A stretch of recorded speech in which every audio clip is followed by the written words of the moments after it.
ये शिवलिंग केवल देवताओं के उद्धार के लिए भी नहीं है। ये शिवलिंग चाहे पशु हो, पक्षी हो, जानवर हो, जलचर हो, थलचर हो, वायुचर हो, सबके उद्धार के। एक कितनी सुंदर कथा हमारे यहाँ स्कंद पुराण में आती है, करकोट सर्प के लिए।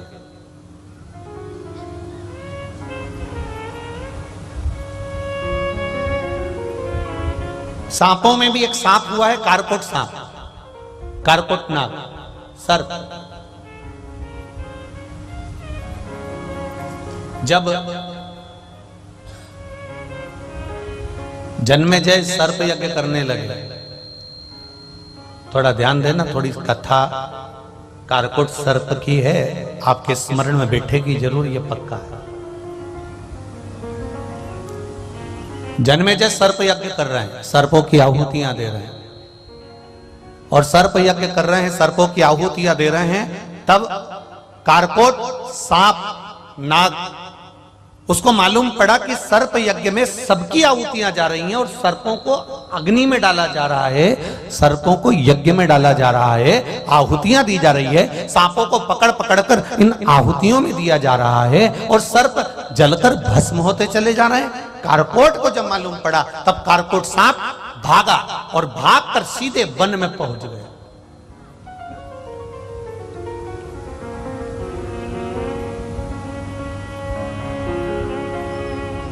जब कारकोट वन में पहुंचा, अब उसको लगा कि जन्मेजय सर्पों की आहुतियां दे रहे हैं, उसके गुप्तचर आएंगे, सर्प पकड़ेंगे और अग्नि में डाल देंगे।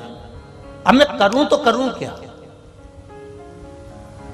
अब दुनिया के लोग कहते हैं क्या शिवलिंग केवल मनुष्य के उत्थान के लिए है, मानव के उद्धार के लिए है, क्या देवताओं के उद्धार के लिए है? मेरे राम जी ने शिवलिंग की स्थापना करी, मेरे भगवान कृष्ण ने शिवलिंग की स्थापना करी, पांडवों ने शिवलिंग की स्थापना करी, माता आद्यशक्ति ने शिवलिंग की स्थापना करी, माता पार्वती ने पार्थिव शिवलिंग की पूजन करी, सती माता ने पार्थिव शिवलिंग की पूजन करी, उमा माता ने करी, कात्यायनी ने करी, कुष्मांडा ने करी, चंद्रघंटा ने करी। तो क्या केवल ये शिवलिंग, ये शंकर का स्वरूप क्या केवल मनुष्य या देवताओं के उद्धार के लिए? नहीं नहीं, जैसे कारकोट को मालूम पड़ा कि जन्मेजय यज्ञ कर रहा है, सर्प यज्ञ कर रहा है और आहुतियों पर आहुतियां दे रहा है, तो कारकोट भागा और जंगल में गया।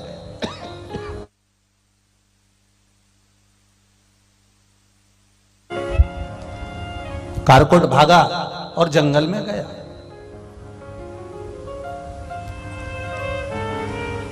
और कारकोट भागकर जंगल में जैसे ही पहुंचता है, कहां छुपूं मैं जाकर, किस जगह पर जाऊं मैं, किस स्थान पर पहुंचूं मैं, विचार करने लगा। देखा तो एक वीरान जंगल में, वीरान भूमि पर, वीरान जगह पर एक सुंदर सा शिवलिंग रखा हुआ। एक सुंदर जलाधारी है और उस पर सुंदर शिवलिंग है। शिवलिंग को देखा, बस उस शिवलिंग के सामने जाकर कारकोट 2 क्षण के लिए बैठा। अब सर्प है, विषैला सर्प है,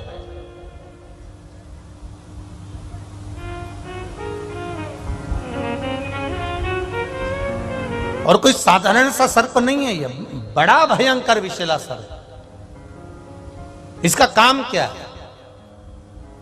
कहा दूसरे सर्प यदि किसी को डसते हैं तो उसके प्राण चले जाते हैं, वो मर जाता है।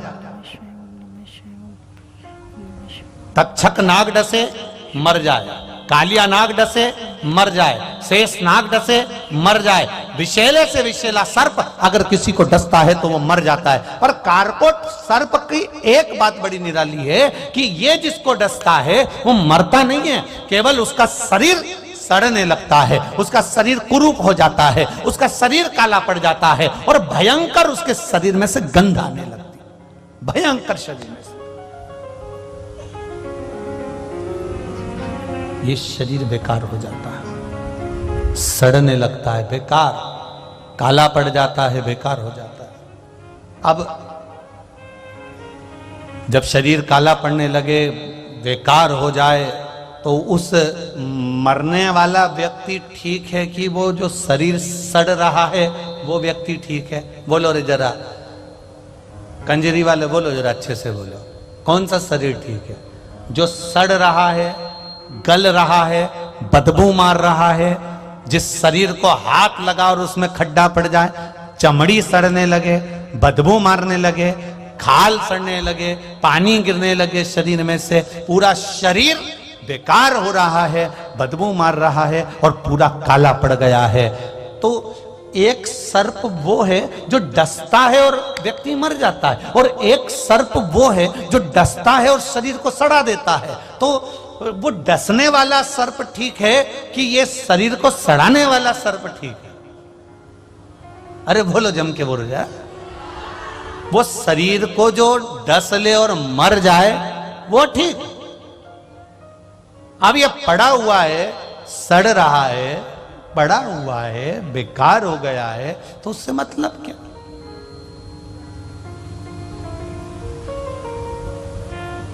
दो आशीर्वाद होते हैं, दो सर्प से समझिएगा जरा, दो आशीर्वाद। एक आशीर्वाद होता है आयुष्मान, बोलो बोलो जरा जम के बोलो, आयुष्मान भव, और एक होता है चिरंजीवी भव। अब दोनों में अंतर समझना थोड़ा सा।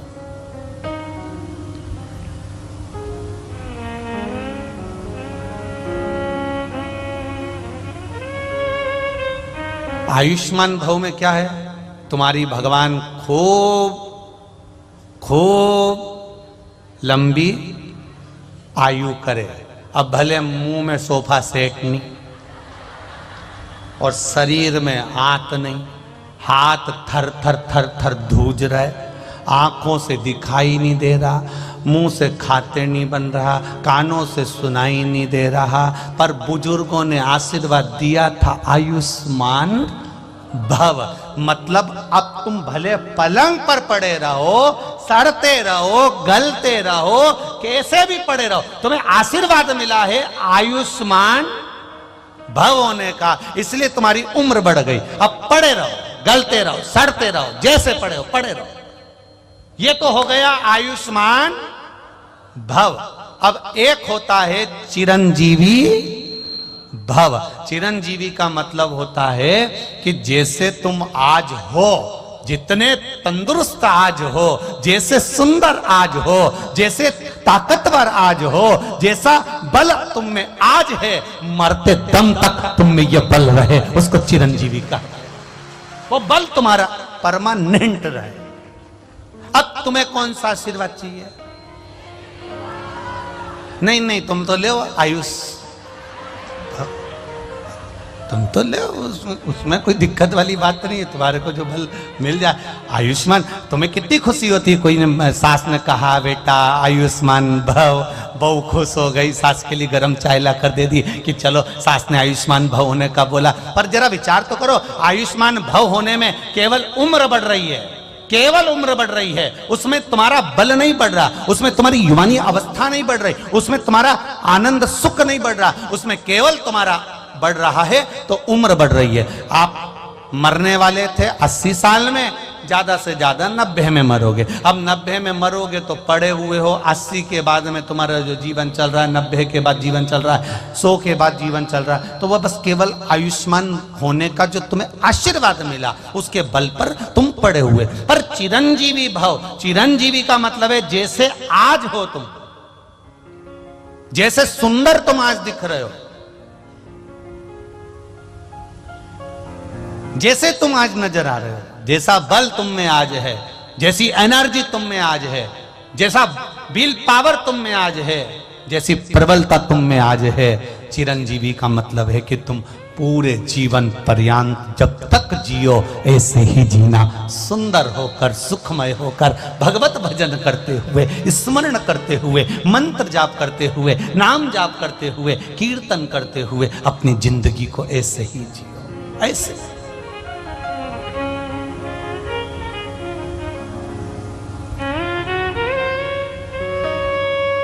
चिरजीवी ऐसे ही रहना। अब दो सांप हैं, एक विषैला सांप जो डसे तो मर जाए, और एक कारकोट सांप डसे तो सड़ जाए, शरीर सड़ जाए।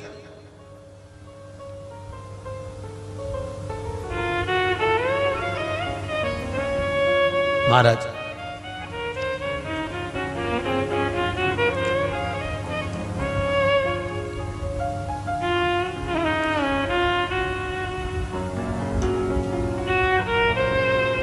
अब वो कारकोट को मालूम पड़ा कि जन्मेजय ने यज्ञ रखा है, सब मर रहे हैं, सांपों की आहुतियां दी जा रही है, सांप समाप्त हो रहे हैं, सबको जलाया जा रहा है।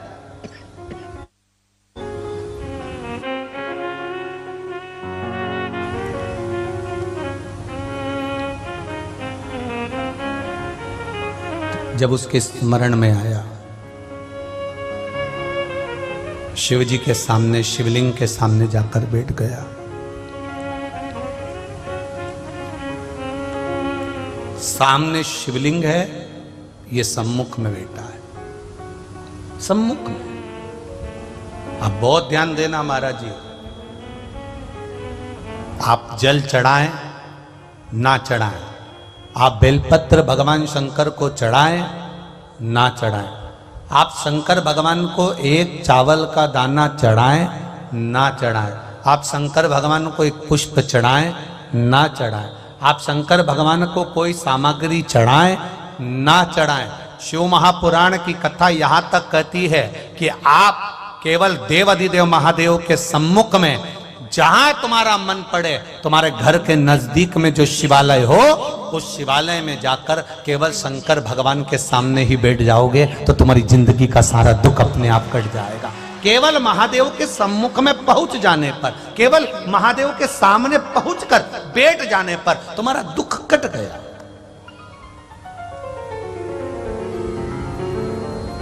कट गया।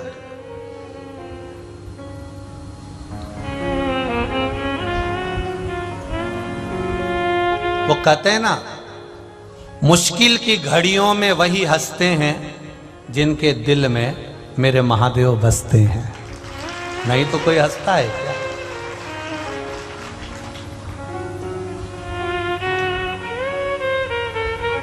दुख है संसार में आने के बाद ऐसा कोई नहीं जन्मा जिसके जीवन में कष्ट नहीं आया।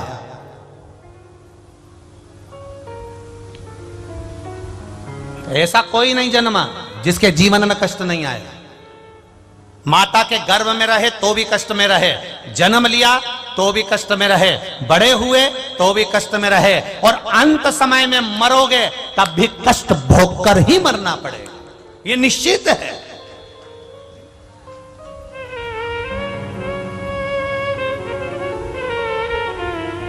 अब इससे बच तो सकते नहीं।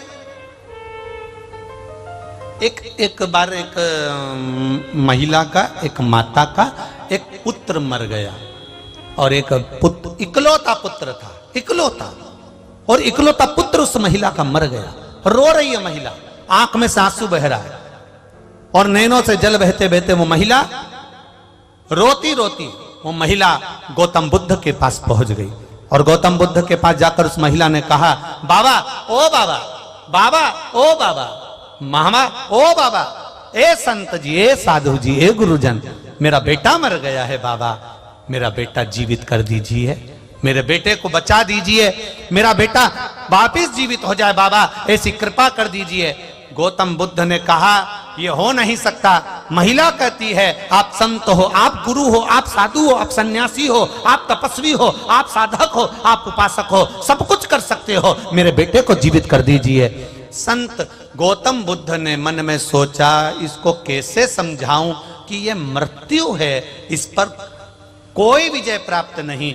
व्यक्ति आया है तो जाएगा जरूर, चाहे तुम कितनी बादाम खाओ चाहे मत खाओ, चाहे गुलाब जामुन खाओ चाहे मत खाओ, चाहे डनलप के गद्दे पे सो चाहे मत सो, चाहे कथा सुनो चाहे मत सुनो, मरना तो पड़ेगा।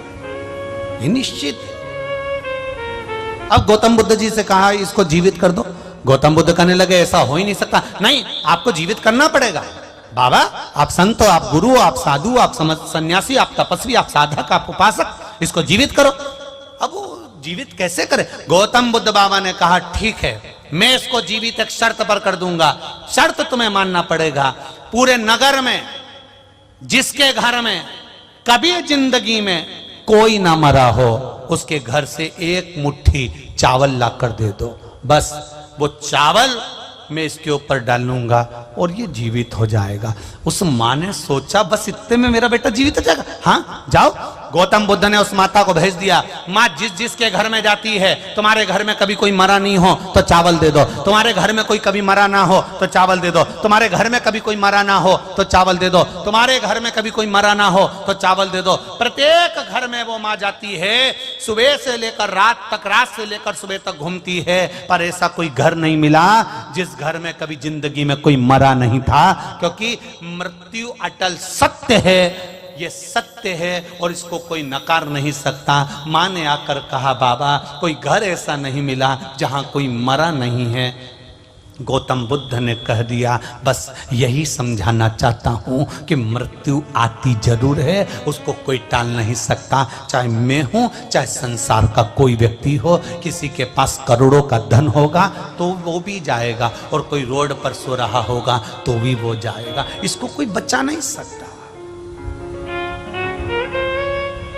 गौतम बुद्ध ने कहा मां कोई तुम्हारे बेटे को जीवित नहीं कर सकता, पर इतना याद रखना बेटा चले गया पर तुम हो, और तुम्हें ज्ञान देना चाहता हूं कि जीवित रहने का केवल एक साधन है, जीवित रहने का केवल एक आनंद है कि अपने इस शरीर का सदुपयोग करो, इस शरीर से भजन करो, कीर्तन करो, मंत्र जाप करो, यज्ञ करो, अनुष्ठान करो और परमार्थ का कार्य करो। किसी भूखे को भोजन करा देना, किसी को पानी पिला देना, किसी शिक्षा की व्यवस्था कर देना, किसी के शरीर में कष्ट है तो औषधि की व्यवस्था कर देना। ये शरीर भगवान ने दिया है, तो मरने के बाद भी व्यक्ति जीवित रहता है। लोग कहते हैं उसने ऐसा सत्कर्म किया था, ये मरने के बाद जीवित होने का कर्म लोग कहते हैं।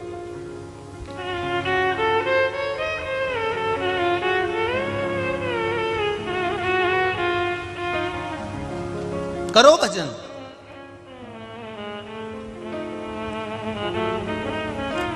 शिव जी पर आप कुछ चढ़ा नहीं सकते, कोई बात नहीं। आप घर से लोटा ले जाने में आपको शर्म आती है, शंकर जी के मंदिर में जाने में कोई बात नहीं। जाओ तो सरी, उसके दरवाजे पर बैठो तो सरी, उसके सम्मुख में पहुंचो तो सरी। सारी समस्या का हल एक लोटा जल। आप उसके सम्मुख में जाओ, उसके सामने पहुंचो, उसके सम्मुख में पहुंचो, मात्र उसके सामने जाकर बैठ जाओ। जैसे कारकोट नाग, कारकोट सर्प शंकर भगवान के शिवलिंग के सम्मुख में जाकर बैठ जाता है और केवल उसके सामने बैठा है। कारकोट ने एक शब्द नहीं कहा, कारकोट ने कोई पुकारा नहीं भगवान को, महादेव को आवाज नहीं लगाई कारकोट ने। कारकोट केवल शिव के सामने जाकर बैठा हुआ था, सम्मुख में बैठा हुआ था, सामने देख रहा था। उतनी देर में तो मेरे देवाधिदेव महादेव जो सामने आ जाता है, उसके सामने महादेव भी प्रकट हो जाता है। मेरा महादेव प्रकट हो गया, मेरा शिव सम्मुख में आ गया, मेरा शंकर उनके सामने आ गया, सम्मुख में।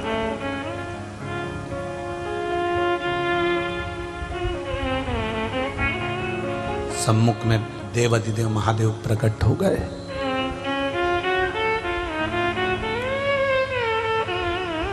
कारकोट महादेव को देख रहे हैं, महादेव कारकोट को देख रहे हैं।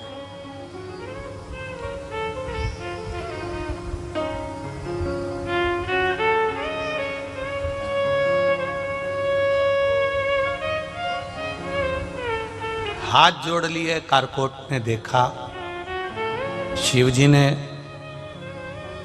कारकोट नाग को, सांप को देखा तो पूछ लिया क्या बात है, तुम भय में दिख रहे हो?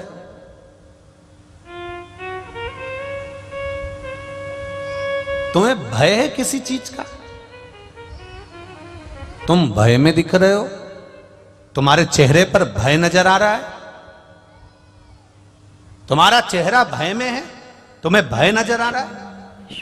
कारकोट कहते हैं कि जन्मेजय ने सर्प यज्ञ रखा है और सर्प यज्ञ में आहुतियां दे रहा है। सर्प यज्ञ में सर्पों की आहुतियां दी जा रही है और सर्प समाप्त होते जा रहे हैं। मैं भागकर जंगल में आ गया।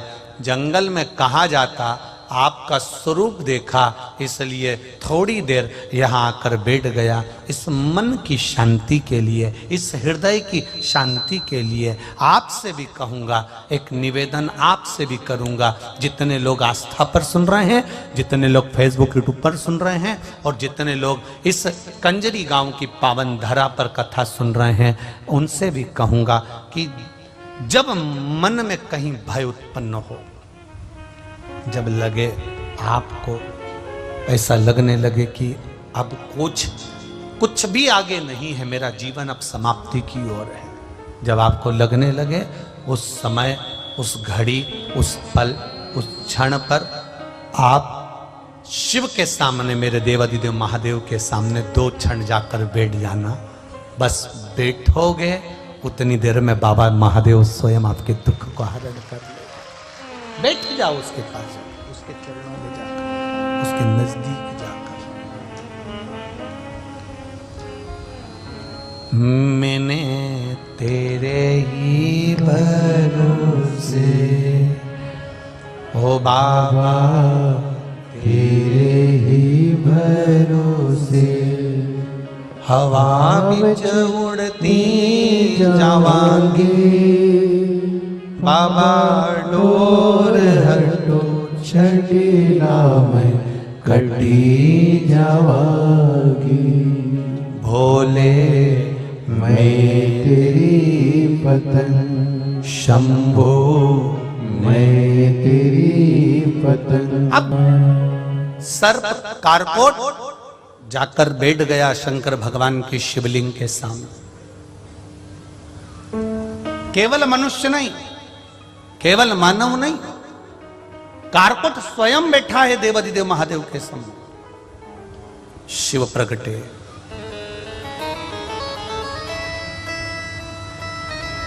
भगवान देवादिदेव महादेव प्रकट हो गए। कारकोट, मांग तुझे क्या चाहिए? अब कारकोट कह रहा है कि मेरे को मांगना तो कुछ है नहीं, तो तेरे चेहरे पर भय क्यों है? तेरा चेहरा भयभीत है, तेरे चेहरे पर भय नजर आ रहा है, क्यों, किस लिए, कारण क्या है? कारकोट कहता है, प्रभु जन्मेजय सर्प यज्ञ कर रहे हैं और वो सर्प यज्ञ की आहुतियों में सर्प को अग्नि में दे रहे हैं। मैं वहां से भाग कर आया हूं, वीरान वन में आया, आपका शिवलिंग देखा, इसलिए यहाँ पर आ गया। कुछ कृपा कर दीजिए कि मेरे प्राण ना जाए और अकाल मृत्यु वो मरे जो काम करे चंडाल का, काल उसका क्या बिगाड़े जो भक्त हो महाकाल का। जो शिव का उपासक होता,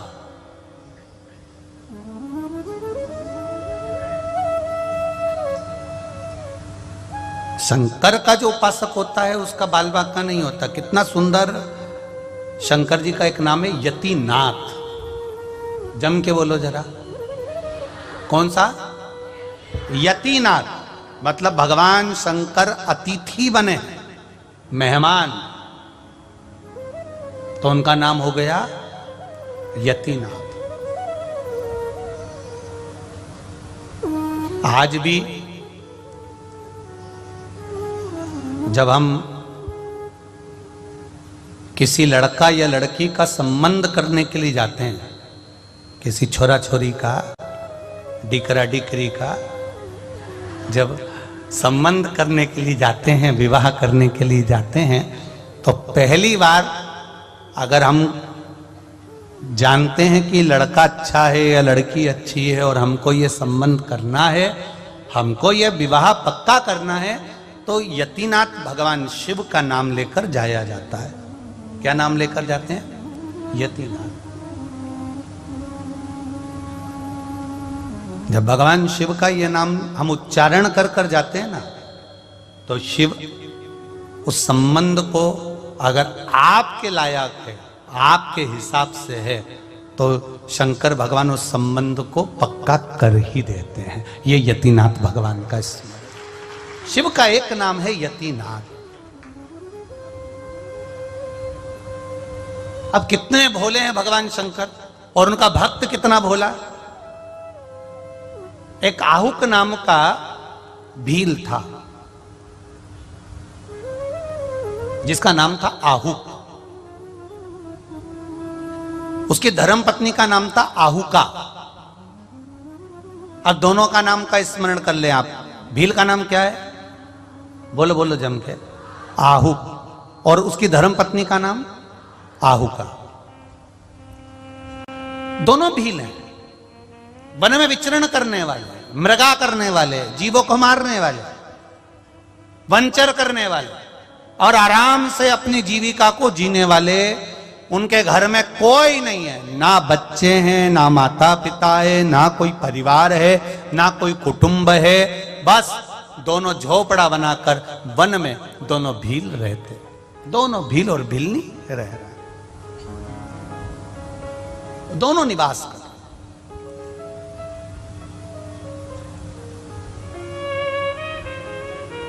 अब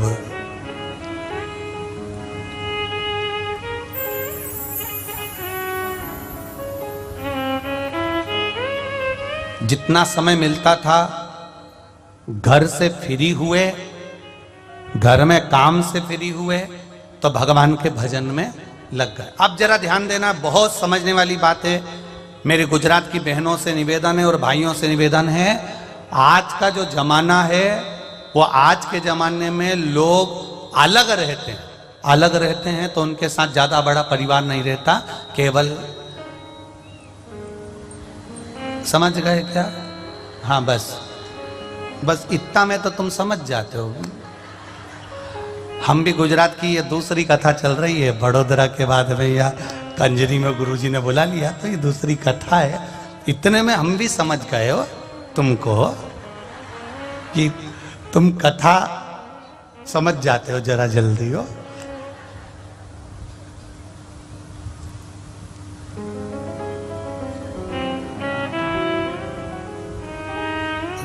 कोई कह रहा था गुरुजी कि छत्तीसगढ़ कथा करे तो महाराष्ट्र कथा करते हो, वहां कथा करते हो, वहां कथा करते हो, तो वहां तुम एक बात को 3-4 बार कहते हो, और यहाँ गुजरात में कथा करते हो तो एक बात को एक ही बार कहते हो। हमने कहा यहाँ के लोग जरा जल्दी समझ जाते हैं, क्योंकि यहाँ जो माताएं वस्त्र धारण करती है तो ऐसा करके, और वो बाल भी अच्छा जूड़ा बूढ़ा बना के और बढ़िया बैठती है। अब हमारे उधर थोड़ा सा ऐसे बैठते हैं तो वो अंदर घुसते घुसते थोड़ा समय लगता है। अब यहाँ घुसने में देरी नहीं लगती है, एकदम सट से अंदर चले जाए तो तुरंत इनको बैठ जाना, तुरंत एक ही बार में। अब फिर वही बात आ गई, केम छो, अब मतलब समझ में आ गया। अब शिव कथा कर रही, दोनों निवास कर रहे हैं। अब समझने वाली बात यह है कि भील और भिलनी दोनों साथ में रह रहे हैं। रहने के बाद परिवार का जब काम हो जाता है, फ्री हो जाते हैं, शंकर भगवान के मंदिर पहुंच जाते हैं, शिवलिंग का स्मरण करते हैं, शंकर का अनुमोदन करते हैं, शिव तत्व को जानते हैं, दोनों भगवान शंकर की पूजन में लग जाते हैं। अब इनके पास पूजन का कोई सामान नहीं है, पत्तियां वृक्ष की तोड़ी, शिव का श्रृंगार कर दिया, कहीं से जल भर कर लाए, शंकर का स्नान कर दिया, थोड़ा सा जल लाए, शिव मंदिर को साफ कर दिया। आपको पहले भी कथा में कहा, कुछ नहीं कर सकते तो शिव मंदिर में जाकर वहां का निर्माल्य उठाकर विसर्जन में रख दो, ज्यादा ना बने तो मंदिर की सफाई कर दो। एक पत्र आया है, सुनिए।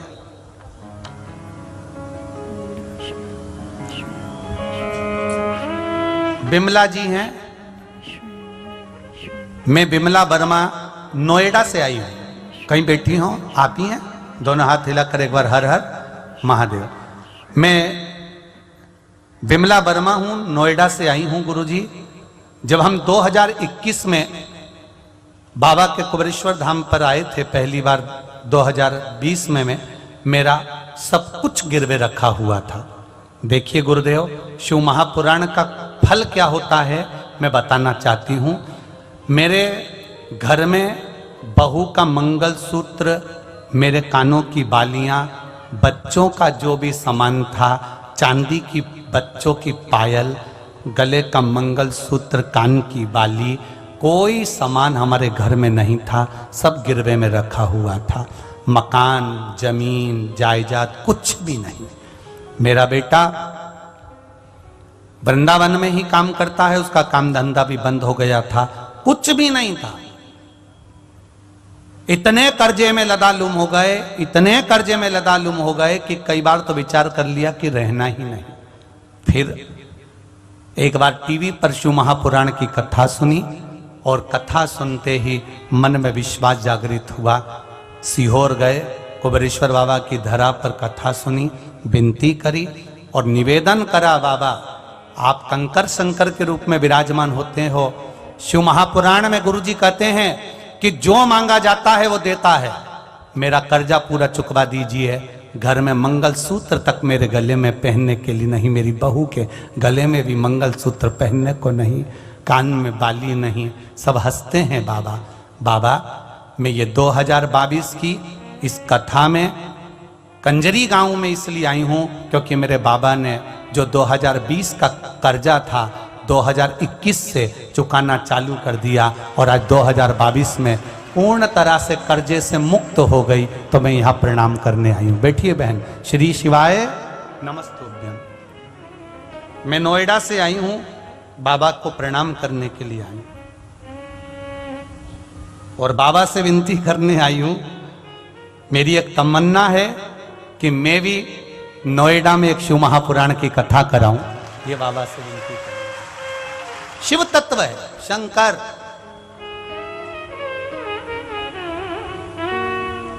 एक लाइन आपने अच्छी लिखी दीदी, कर्जा कोई दूसरा नहीं चुकाया, स्वयं मेरा महाकाल आया और वो चुका कर गया।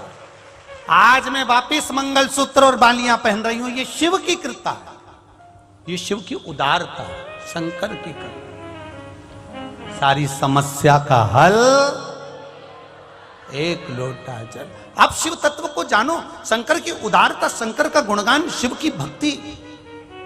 फिर कहूंगा कंजरी में अगर ये कथा आई है तो कंजरी वालों का कुछ भाग्य खोलने के लिए आई होगी, हालोल वालों का भाग्य खोलने के लिए आई। ये कथा ऐसे आती ही नहीं है, कितना ही प्रयास करो।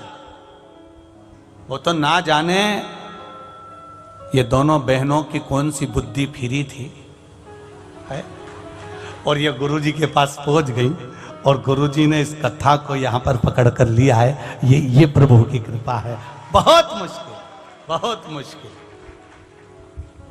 और कितना पुराना बुकिंग है, कितना पुराना शिव महापुराण की बुकिंग है। जब कोरोना चल रहा था 2019 की, तब जाकर 2023 में हो रही है। ये शिव तत्व है, शंकर की कथा।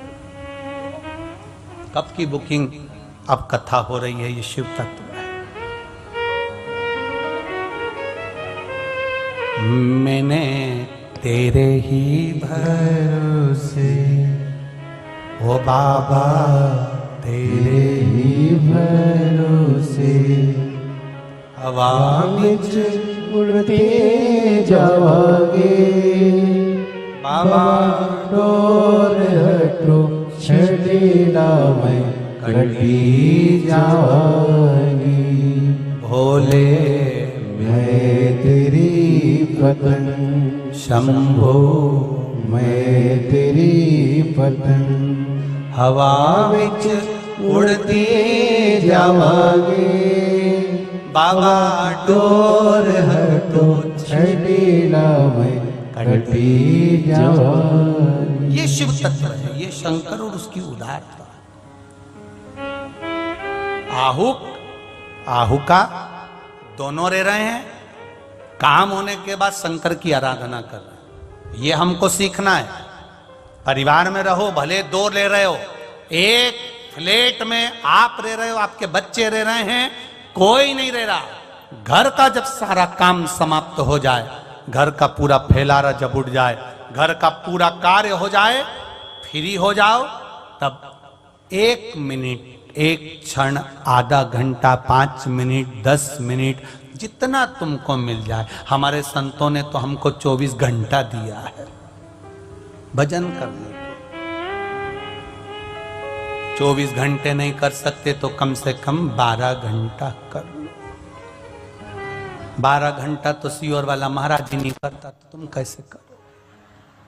फालतू की बात करना, जो है वो है, उसमें कौन सी दिक्कत? हम अपने आप को ना बदलें और तुम्हें बदल दें तो का मतलब क्या हुआ है? बोलो सही है? एक माता अपने बच्चे को लेकर गुरुजी के पास आई, गुरुदेव गुरुदेव। गुरुजी ने पूछा क्या है? हाथ जोड़ के निवेदन है, मेरे बच्चा बहुत मीठा खाता है, तुम इसकी शक्कर बंद करा दो। गुरुजी ने कहा ठीक है, 1 हफ्ते बाद आ जाना। अब वो 1 हफ्ते बाद आई, और 1 हफ्ते बाद आई और बेटे से गुरुजी ने कहा बेटा कल से शक्कर खाना बंद कर देना। अब महिला को गुस्सा आ गया, इतनी सी बात कहने के लिए 1 हफ्ते इंतजार करवाया। उस दिन क्यों नहीं बोले गुरुजी? गुरुजी बोले किसी को अगर ज्ञान दे रहे हो तो पहले अपने पर भी अमल करना पड़ता है। 1 हफ्ते पहले मैंने शक्कर छोड़ दी थी, इसलिए इसकी छुड़वाई है। अब हम किसी को ज्ञान दे रहे हैं, क्रोध मत करो, और मालूम पड़े फिर किसी को ज्ञान, क्रोध मत करो, फिर तन्न फन, तो फिर कहना और करने में अंतर क्या हुआ? फिर क्या मतलब का ऐसा कहना? गुरुजी कहते हैं पहले मैंने अपनी शक्कर छोड़ी, फिर मैंने इसको कहा कि बेटा शक्कर छोड़ो। क्यों? हम अपने भीतर से विकार निकालेंगे, तब दूसरे को बताएंगे, तब दूसरे पर उसका असर पड़ता है। हम सुधरेंगे, युग सुधरेगा, हम बदलेंगे, युग बदलेगा। हम ही नहीं सुधरे तो फिर क्या मतलब का सुधर? कहो बच्चों से। 24 घंटा संतों ने दिया, 24 घंटा भजन नहीं कर सकते 12 घंटा करो, 12 घंटा नहीं कर सकते तो 6 घंटा करो, 6 घंटा नहीं कर सकते 3 घंटा करो, 3 घंटा नहीं कर सकते 2 घंटा करो, 2 घंटा भजन नहीं कर सकते 1 घंटा करो, 1 घंटा नहीं कर सकते 15 मिनट करो, 15 मिनट नहीं कर सकते 5 मिनट करो, पर शिव भक्ति शंकर का स्मरण करो। 5 मिनट नहीं कर सकते 1 मिनट करो, 1 मिनट नहीं कर सकते तो चुल्लू भर पानी में डूब मरो, उसके सिवाय कोई साधन है भी नहीं। 24 घंटे में से 1 मिनट भी हम परमात्मा को नहीं दे पाए तो हमारा जीवन बेकार। फिर उस जीवन का महत्व क्या है? वो जीवन का सार तत्व क्या है? करो भक्ति, भगवान की भक्ति में जीवन में एक आनंद की अनुभूति होती है, एक सुख की अनुभूति। राम राम रटते रहो जब तक घट में प्राण, कबहु तो दीन दयाल के भनक पड़ेगी कान। भजो परमात्मा को।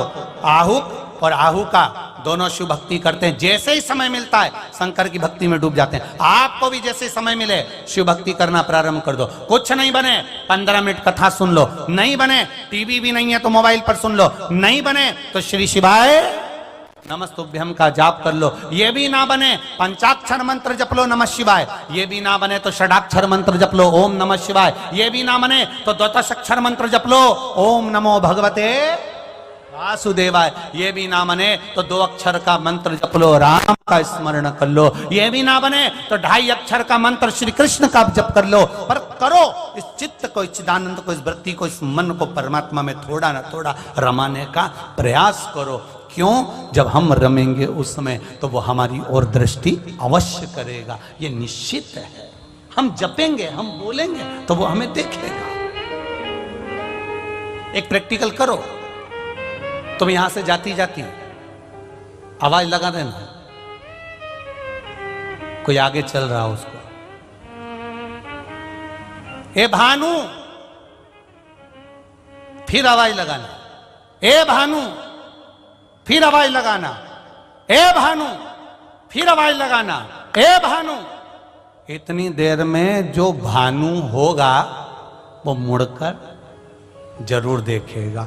उसी तरह जब हम आवाज लगाते हैं श्री शिवाय नमस्तुभ्यम, हम राम कहते, हम कृष्ण कहते, हम दत्त कहते, हम उसको पुकारते हैं, तो वो भी हमको एक बार मुड़कर जरूर देखता है कि मुझे पुकार कौन रहा, कौन पुकार। दोनों ने भजन किया, आप भी करो। जो समय मिले उसमें भजन करिए, जो समय मिले उसमें मंत्र जाप करिए, शिव मंदिर जाओ, निकालो समय परमात्मा के दरवाजे जाने का। तेरे मंदिर में आना मेरा काम है और मेरी बिगड़ी बनाना तेरा काम है। हम जाएं उसकी चौखट तक, जाओ, पहुंचो उसके द्वार पर।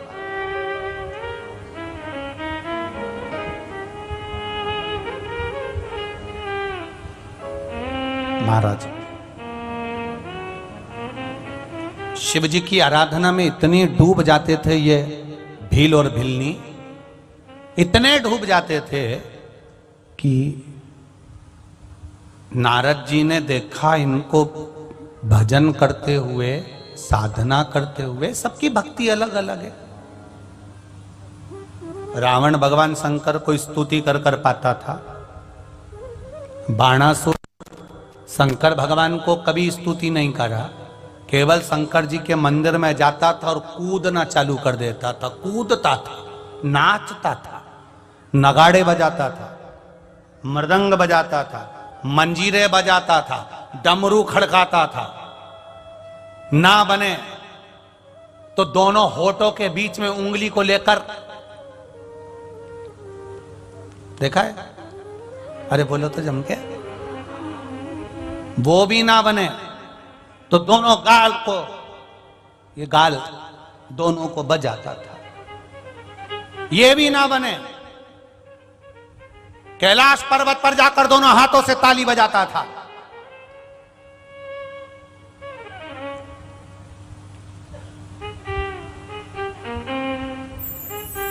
रावण स्तुति करता है, देवता स्तुति करते हैं, पर बाणासुर को स्तुति नहीं करता, केवल शिव मंदिर में नाचता, नगाड़े बजाता, ढोल बजाता, मंजीरे बजाता, कूदता, चिल्लाता, भगवान शंकर को जिस तरह से रिझाना उस तरह से रिझाता, खूब नाचता। तो क्या बाणासुर पे भगवान शंकर प्रसन्न नहीं हुए? कितने प्रसन्न। एक बार बाणासुर बस एक ही धुन रमा कर बैठ गया, बम बम बम बम बम बम बम बम बम बम बम बम बम बम बम बम बम। शिव जी आ गए उसके पास में, ओ दादा चुप हो जा, बहुत देर से रेडियो चल रहा है, सिर दुखने लगा, थोड़ा शांत हो जा। नी हुआ, फिर चिल्लाने लगा, बम बम बम बम बम बम बम बम बम बम बम बम बम बम बम। पार्वती जी बोली तुम चले जाओ, इसको आशीर्वाद दिया, पागल कर दिया इस, बम बम बम बम बम बम बम बम। शंकर जी बोले 3 बार हो आया, कुछ मांग भी नहीं रिया, बस बोले ही जा रिया, बम बम बम बम बम बम बम बम बम बम बम।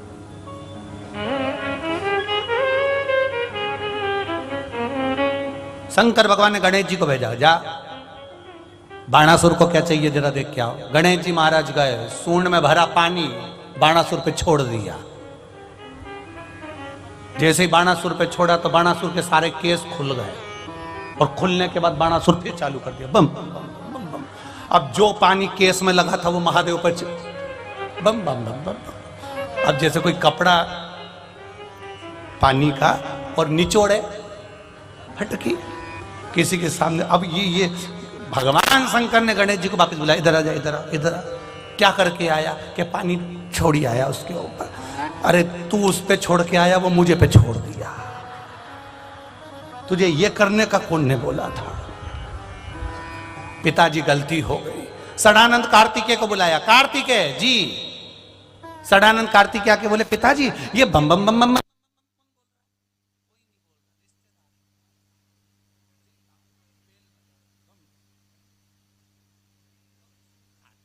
जी ने कहा पिताजी पूरे शरीर पे भस्म लगी है, और भस्म पे ऐसे छोटे छोटे दाने पानी के कितने सुंदर लग रहे हैं। शंकर जी बोले सुंदर नहीं लग रहा, तेरा छोटा भाई जाके पानी फेंकी आया उस पे, उसने बाल हिला हिला कर हम पे फेंक दिया। क्या करना है पिताजी? बस जाकर पूछ के आओ इसको क्या चाहिए। षडानंद कार्तिकेय जी गए और षडानंद कार्तिकेय जी ने जो जाकर पूछा, बाणासुर, ओ बाणासुर। बाणासुर कुछ नहीं बोल रहा, बम बम बम बम बम बम बम बम बम बम।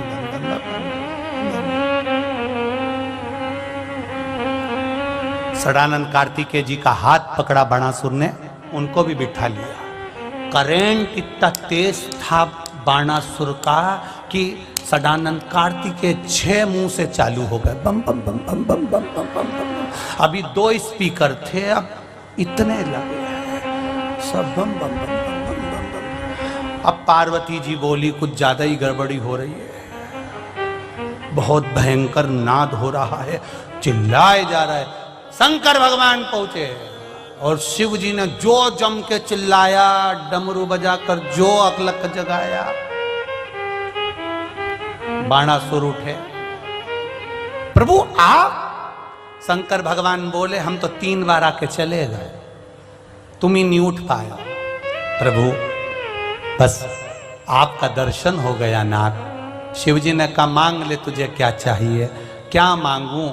बस मेरे नगर में चलो और हमारे पूरे नगर की रक्षा करो। शंकर भगवान बोले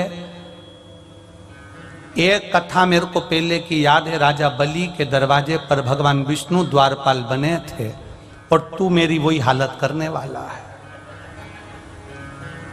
हम जान गए तुमको। उस समय पर वो अकेले थे। बाणासुर ने कहा आप अकेले नहीं चाहिए, मैया भी हमारे साथ चले और हमारे यहां की रक्षा करे। पार्वती जी बोली लगा दो बम बम बम बम बम बम बम बम बम। मैं समझ गई थी जरूर कोई बात है। शिव पार्वती बाणासुर की नगरी में पहरा दे रहे हैं, क्षेत्रपाल बनकर बैठे हैं।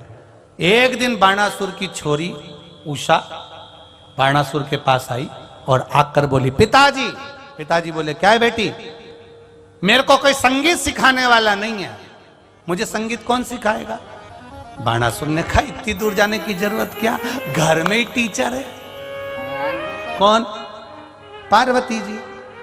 चल उनके पास। हाथ पकड़कर बेटी का उषा का बाणासुर पार्वती जी के पास पहुंच गए। माँ, माता जी ने पूछा क्या हो गया? कुछ नहीं माँ, इसको संगीत सिखा दो। पार्वती जी बोली मैं कैसे संगीत सिखा सकती हूं? बाणासुर बोले कोई बात नहीं, कल से मैं यहां पर समाधि में वापिस बैठ जाऊंगा। पार्वती जी बोली रहने दे, मैं खुद संगीत सिखा दूंगी, तू जा जा यहां से, मैं खुद सिखा दूंगी। उषा को संगीत मेरी मां सिखा रही हैं। सिखाते सिखाते सिखाते सिखाते उषा संगीत में इतनी डूब गई थी, इतनी डूब गई थी उसकी चित्त वृत्ति में भगवान कृष्ण का पोता अनिरुद्ध आ गया था। अनिरुद्ध इतनी डूब गई थी।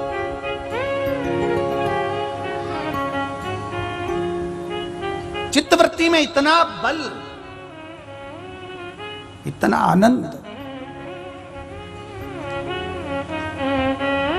आज वही शिव कथा कर रही है, नहीं है आपके पास में कुछ भी। आप शिव जी के मंदिर में थोड़ा सा पोछा लगा लो, थोड़ा बुआरी काट लो, थोड़ी झाड़ू लगा लो। आपने बुआरी काटी, झाड़ू लगाई, उसमें भी फल है। ये पत्र आया देखो,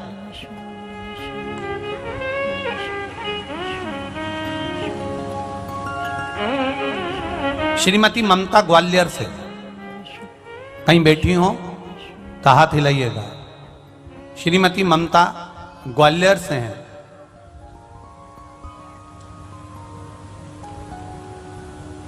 गुरुजी, 1 लोटा जल और देवाधिदेव महादेव के मंदिर की झाड़ू और पोछा लगाने का फल क्या है? मेरे पति की दोनों किडनियां खराब हो गई थी। डॉक्टर ने बोला था कि यह नहीं जिंदा रहेंगे। किडनियां दोनों फेल हो गई। तब मैंने पशुपतिनाथ व्रत किया। शिव मंदिर में झाड़ू लगाती, पोछा लगाती, एक लोटा जल चढ़ाती, बाबा देवादिदेव महादेव पर चढ़ा हुआ एक बेलपत्र लेकर आती, उनको देती। बाबा की कृपा से उनकी दोनों किडनियां काम करना प्रारंभ कर दी। ये देवादिदेव महादेव, ये शंकर, ये ओघड़ी, ये शिव। सहज भक्ति कैसे करें? हम उसके भजन में डूबे, हम उसके स्मरण में डूबे, हम उसकी भक्ति में डूबे, हमारा चित्त वृत्ति मन उसके चरणों में जाए, वो संभाल ले। अब सौंप दिया इस जीवन का सब भार तुम्हारे हाथों में, हे हार तुम्हारे हाथों में, और जीत तुम्हारे हाथों में। बस आपके भजन का तरीका कैसा है? आप किस तरह से भज रहे हो भगवान को? भगवान कभी नहीं कहता कि तुम अच्छे कपड़े पहन कर आओ। भगवान ये कभी नहीं कहता कि मेरे लिए ढेर सारा सामान लाओ। भगवान ये कभी नहीं कहता कि मेरे लिए सोना चांदी हीरा पन्ना अंबार पीताम्बर लाओ। भगवान शंकर कहते हैं तेरा मन करे दो क्षण आदि में पुनी, बहुत उतना दिल से मुझे रिझा लेना, मैं तेरा हो जाऊंगा। इंद्र आहुक और आहुका की भक्ति को देखकर देव ऋषि नारद ने तुरंत देखा और इनकी भक्ति के बल को देखकर इनकी परीक्षा ली। उस परीक्षा में देखा कि ये शिव भक्ति में डूबे रहते, शंकर के भजन में डूबे रहते, दोनों भिलनी है, इनकी बुद्धि नहीं है, इनमें चित्तता नहीं है, इसके बाद भी भजन कर रहे हैं। शिव महापुराण की कथा कहती है डॉक्टर बनने के लिए, डॉक्टर बनने के लिए आपकी मार्कशीट देखी जाएगी, इंजीनियर बनने के लिए आपकी डिग्री देखी जाएगी, कलेक्टर बनने के लिए आपकी डिग्री देखी जाएगी, जज बनने के लिए आपकी डिग्री देखी जाएगी, वकील बनने के लिए आपकी डिग्री देखी जाएगी, मिनिस्टर बनने के लिए आपकी डिग्री देखी जाएगी, पर भगवान का भक्त बनने के लिए कोई डिग्री नहीं देखी।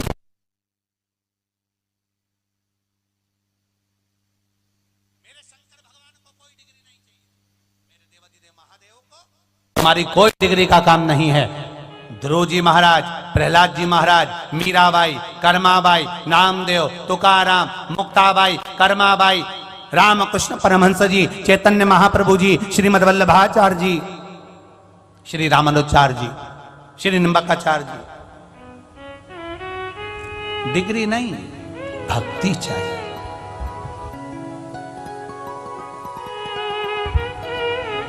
भगवान को डिग्री नहीं चाहिए, भगवान को भक्ति चाहिए।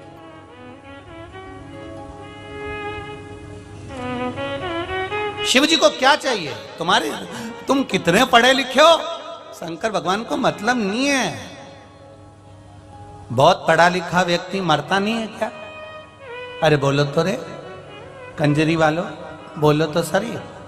बहुत पैसे वाला व्यक्ति जिसके यहां करोड़ों का धन है, खूब पैसा, वो नहीं मरता क्या?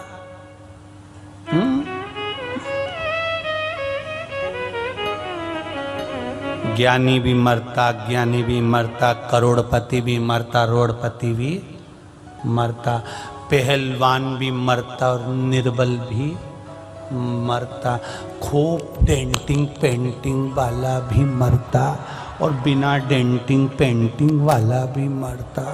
मरना सबको है। बहुत पैसे वाला मरने के बाद डनलप के गद्दे पे शमशान तक नहीं जाता है। तुम्हारे यहाँ कंजरी में जाता हो तो बात दूसरी, हमारे इधर तो नहीं जाता। बहुत पैसे वाला मरेगा तो उसको अर्थी के ऊपर डनलप का गद्दा और इसमें के 2 एसी, उसको जो ले जा रहे होंगे 2-4 लोग सिर पे पहले, वो जैसे शादी में लाइट सिर पे लेके नहीं चलते, ऐसे कोई बहुत करोड़पति मरे तो उसको गर्मी नहीं लगे तो उसको अर्थी के आसपास में 2 एसी लेके चलो, और पीछे वाले चिल्लाते जा रहे हैं राम नाम सत्य है, राम नाम सत्य है, एसी मस्त है। लगा शुक्र तो चलिए। जाएगा जब यहाँ से कुछ भी ना पास होगा, 2 गज कफन का टुकड़ा तेरा लिबास होगा।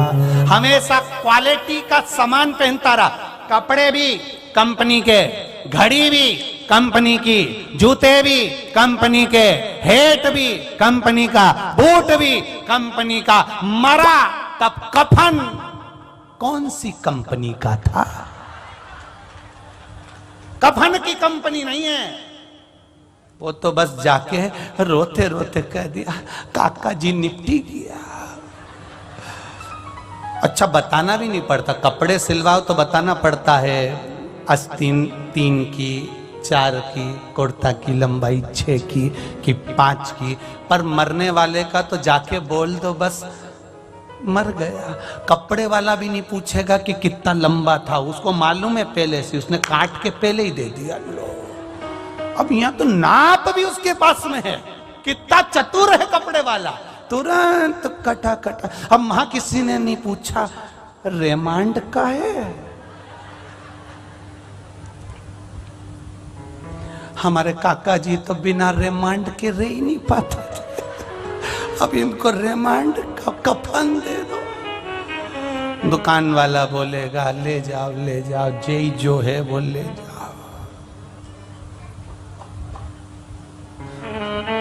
फिर मटकी लाया। अब मटकी वाले से पूछो कौन सी कंपनी की है? इसकी कंपनी क्या काम की? मिट्टी की मटकी। काय की मटकी? मिट्टी की। तो रोते रोते कह दो हमारे काका जी तो कभी मिट्टी में बैठते ही नहीं थे, जमीन पे तो बैठे ही नहीं।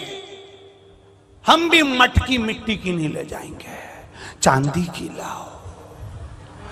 शमशान में रहने वाला मुर्दा जलाने वाला भी कहेगा पहली बार कहीं का मुर्दा आया, चांदी की मटकी लाया। पर परिवार वाले इतने चतुर थे, मटकी वापिस शमशान से घर ले जाएंगे। कोई छोड़ जाएगा? कौन छोड़ेगा? कौन छोड़ेगा? एक बहू ससुर के मरने के बाद रो रही है, बच्चे पास में,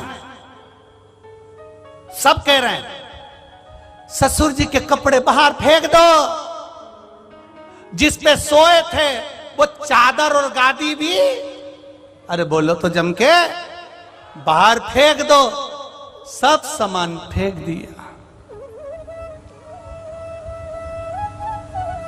बहू सोने की चैन ससुर की उतार रही थी, पीछे से छोरा ने, दीकरा ने कह दिया मम्मी चैन भी फेंक दो। चैन नहीं फेंकी, डीकरा के धो दिया। बैठ, चुप बैठ, बोल मत देना। और फिर बहू ने तक घूंघट करा, फिर रोने बैठ गया, फिर लगाया, फिर चालू हुई बात रोवा। और जो रोवा चालू हुई, इतनी देर में चैन तो बाजू में, रो लो, अब रो। वावारी दुनिया मतलब की दुनिया में किसी का कोई नहीं। कौन संसार में तुम्हारा? धन्य है दोनों बहनों को। धन्यवाद देता हूं श्री संजय कुमार जयंती भाई पटेल को, श्री राहुल कुमार जी, नवीन कुमार भाई पटेल को, जिन्होंने ये अपने जीवन का एक आनंद कराकर कंजरी में शिव महापुराण की कथा करवा। धन्य, धन का सदुपयोग है ये, धन का सदुपयोग, ये धन का सदुपयोग है, ये जीवन का आनंदमय उपयोग है। पड़ा रह जाएगा सब, हेड बोर्ड सूट सब डरा रह जाएगा। क्या करा?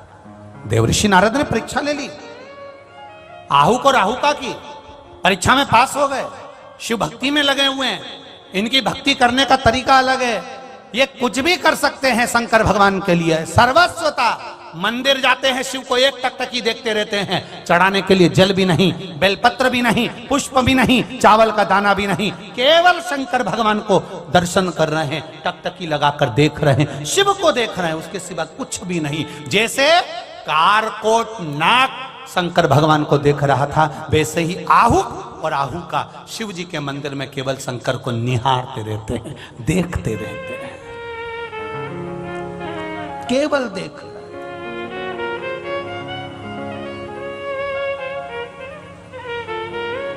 शिव जी के मंदिर में नंदी को देखा आप लोगों ने? नंदीश्वर को क्या करता है? नंदीश्वर क्या करता है? शंकर जी के मंदिर में तुमने कभी सो घूमते फिरते देखा क्या? काम करते देखा क्या? नहीं। शंकर के मंदिर में नंदीश्वर बाहर बैठकर भगवान शंकर को